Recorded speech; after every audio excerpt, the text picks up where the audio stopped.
Non venite in Islanda per i soldi. Non venite in Islanda per i soldi. Non venite in Islanda per i soldi.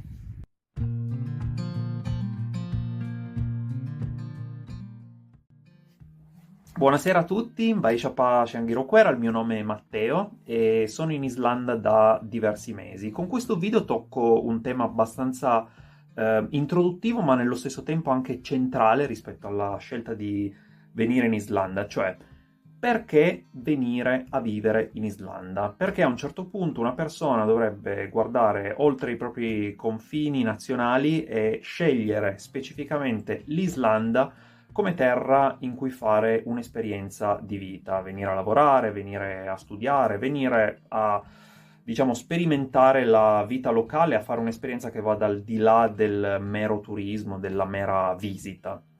Io ho individuato in particolare due ragioni che si basano naturalmente sulla mia esperienza, ma che sono anche dei consigli derivanti, insomma, da una documentazione personale. Ci sono naturalmente infinite ragioni che possono spingere qualcuno a lasciare il proprio paese, ad andare a vivere da un'altra parte e venire in Islanda. Però io le riassumerei in due punti principali. Il primo punto principale, che a mio parere è imprescindibile, fondamentale per scegliere di venire in Islanda, è amare l'Islanda. Perché voglio venire in Islanda? Perché sono fortemente interessato, per non dire innamorato, di questa terra. C'è un interesse che magari può derivare da un'esperienza di turismo passata, da un viaggio, oppure anche senza esserci mai venuti può esserci un interesse innato verso l'Europa del Nord, verso la storia, verso il mistero di queste terre così diverse rispetto agli standard a cui siamo abituati in Italia e nell'Europa del Sud. Quindi l'Islanda esercita un fascino così grande che voglio conoscerle in maniera approfondita, al di là delle settimane o anche dei mesi che potrebbero darmi un'esperienza di turismo. Voglio fare un'esperienza di lavoro in questa terra, voglio vivere in questa terra, voglio proprio sperimentare la quotidianità.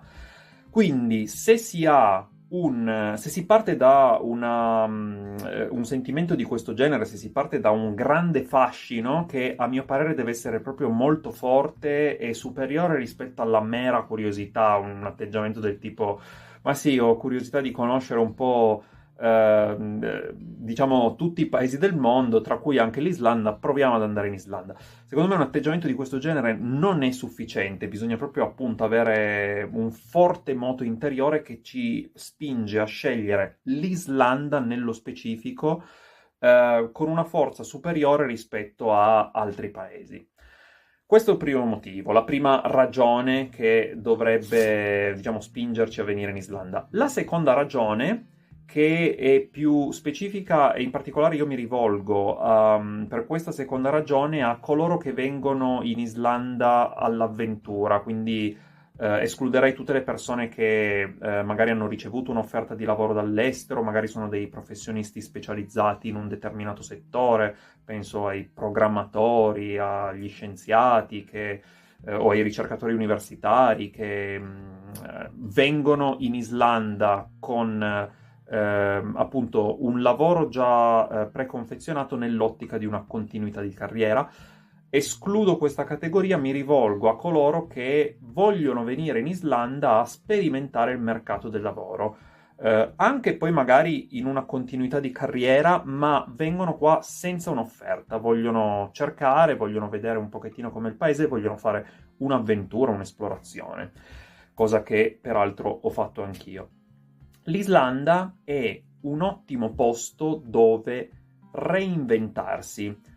C'è tendenzialmente un'accessibilità maggiore per determinati mestieri manuali del settore terziario, turistico, rispetto a quella a cui potremmo essere abituati in Italia.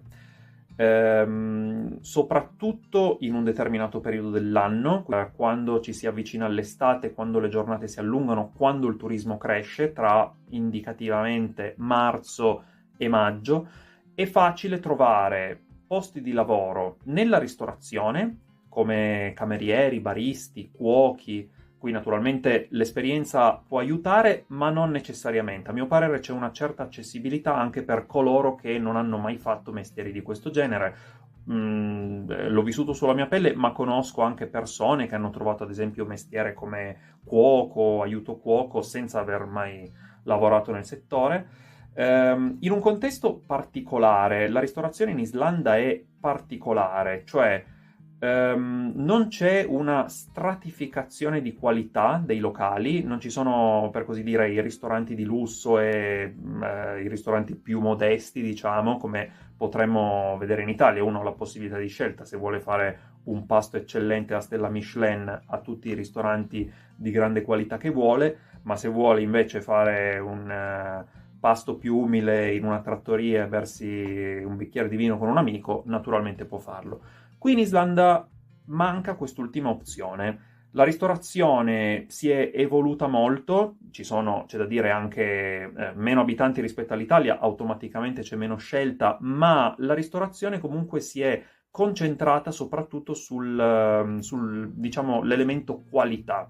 Quindi, che io sappia, non ci sono, o comunque ci sono molti pochi posti giudicabili di bassa qualità.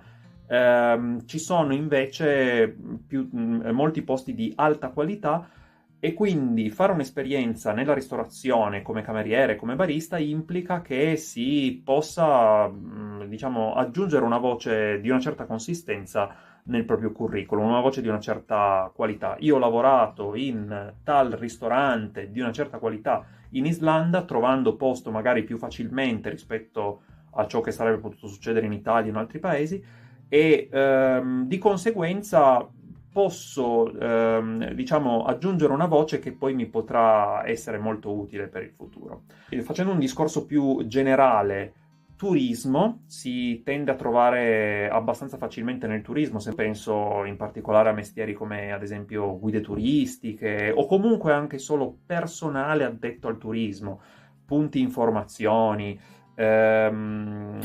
uffici per fare biglietti, assistenza clienti, sempre nel contesto del turismo.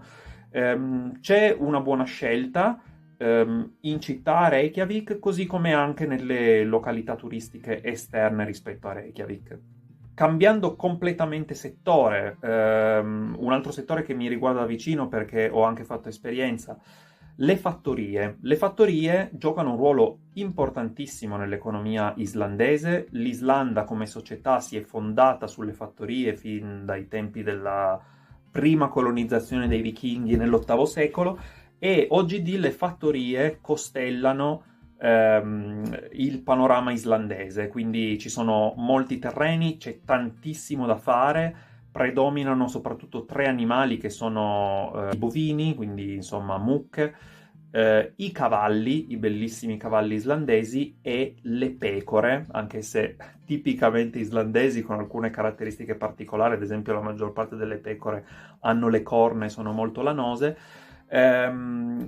E poi c'è una minoranza di altri animali, ad esempio al sud ci sono le renne, ci sono poche fattorie che hanno anche i maiali, la carne di maiale non è così comune in Islanda. Però comunque le fattorie giocano un ruolo molto importante, spesso c'è richiesta di personale, il vantaggio è che non necessariamente si concentra nella stagione estiva, ma si possono anche intravedere possibilità in altri periodi dell'anno, anche qui con una certa accessibilità, a mio parere con un'accessibilità maggiore di quella che si potrebbe avere in Italia. L'Islanda è un paese prettamente rurale, una volta che si esce da Reykjavik lo si può sperimentare sulla propria pelle, la maggior parte delle altre città hanno non più di poche migliaia di abitanti, ci sono tantissime fattorie, ci sono tantissime possibilità nel settore, basta buona volontà, spirito di adattamento e si possono trovare facilmente degli impieghi che magari sarebbero stati impensabili prima di prendere l'aereo o la nave e di venire in Islanda. E infine penso anche ad esempio alle fabbriche, quindi alla produzione del pesce, o comunque a tutto tondo alla produzione in serie. Ci sono diverse fabbriche di nuovo in giro per l'Islanda, questa volta magari che si concentrano soprattutto vicino alle città, alle comunità. Le fattorie invece sono anche talvolta molto lontano dalle città. E è possibile, anche lì con un po' di pazienza, con un po' di ricerca, con un po' di passaparola, trovare degli impieghi che possano, insomma, che possano consentire di venire a vivere in Islanda. Un terzo punto che non inserisco volutamente tra i buoni motivi per venire in Islanda è rappresentato dai soldi. Motivazione economica. Sono i soldi un buon motivo per venire in Islanda? La mia risposta è assolutamente no.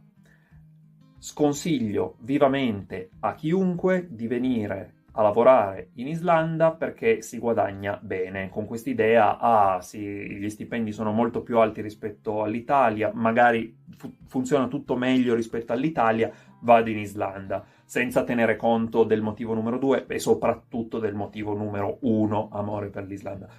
Possono essere una, diciamo, motivazione aggiuntiva, quindi se sussiste la motivazione 1 e la motivazione 2, ben venga anche la motivazione 3 se si trova un impiego effettivamente redditizio.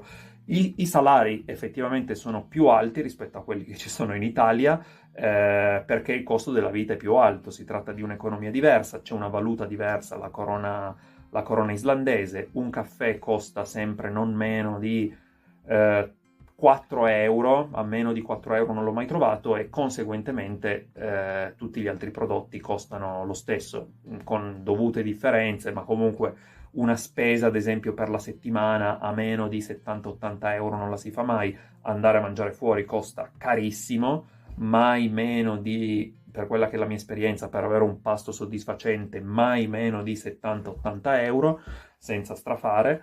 E di conseguenza gli stipendi possono anche arrivare possono, per meglio dire, partire da 3.000-4.000 euro. Ciò non toglie che se si tiene conto del costo della vita, il guadagno comunque sarà, diciamo, relativo, per cui può comunque essere un buon guadagno, però comunque bisogna tenere conto di costi della vita molto alti, di affitti molto alti se si propende per andare a vivere a Reykjavik.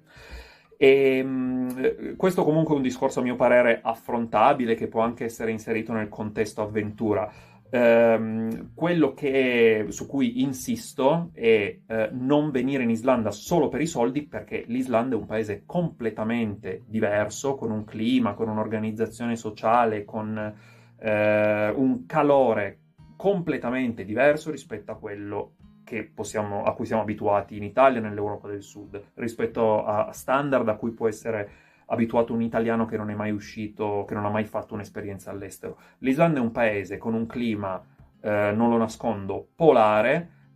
Teoricamente non è un paese artico, ma in pratica lo è, perché è esposta diciamo, al clima del nord, seppur un pochettino mitigato dal fatto di essere un'isola, dal mare, ma comunque fa molto freddo, fa più freddo rispetto agli standard italiani.